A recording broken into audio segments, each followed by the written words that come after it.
Bismillahirrahmanirrahim. Assalamualaikum warahmatullahi wabarakatuh.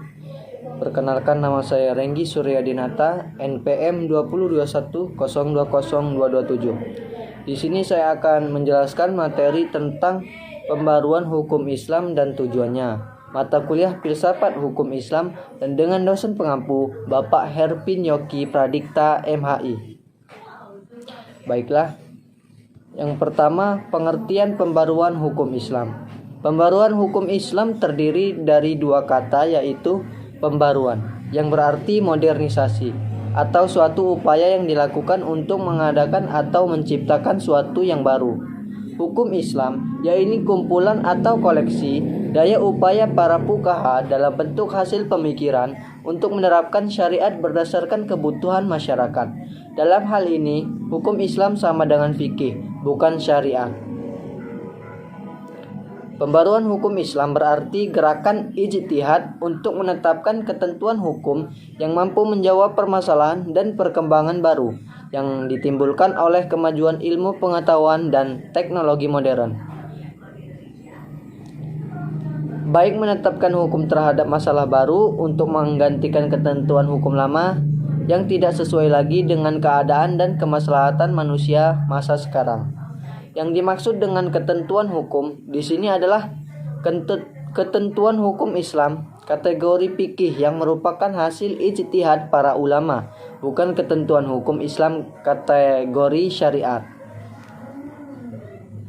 Pengertian ijtihad. Ijtihad adalah salah satu wacana dalam pembaruan. Secara terminologi, ijtihad adalah mengerahkan seluruh kemampuan dan usaha dalam mencari hukum syariat.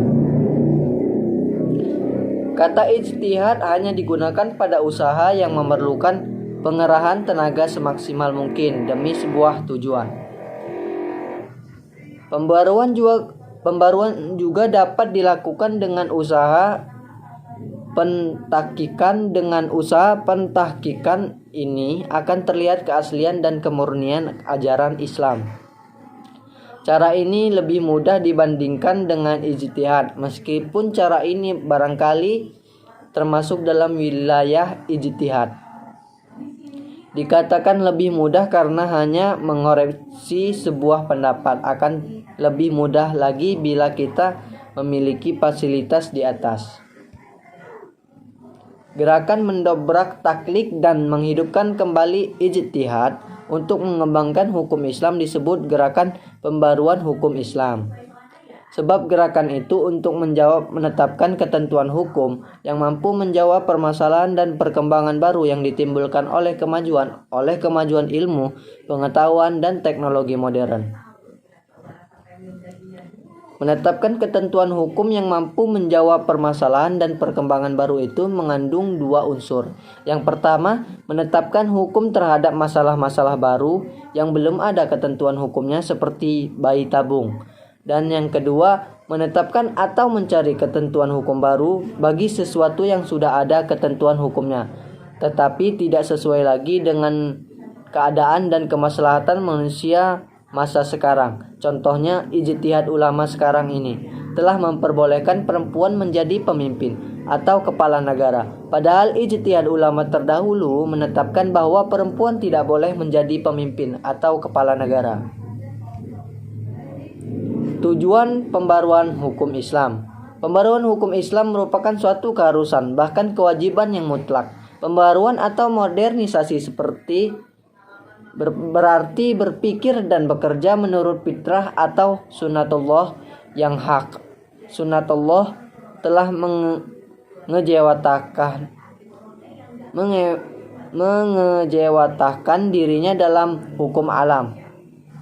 Maka untuk menjadi modern, manusia harus mengerti terlebih dahulu hukum yang berlaku dalam alam itu.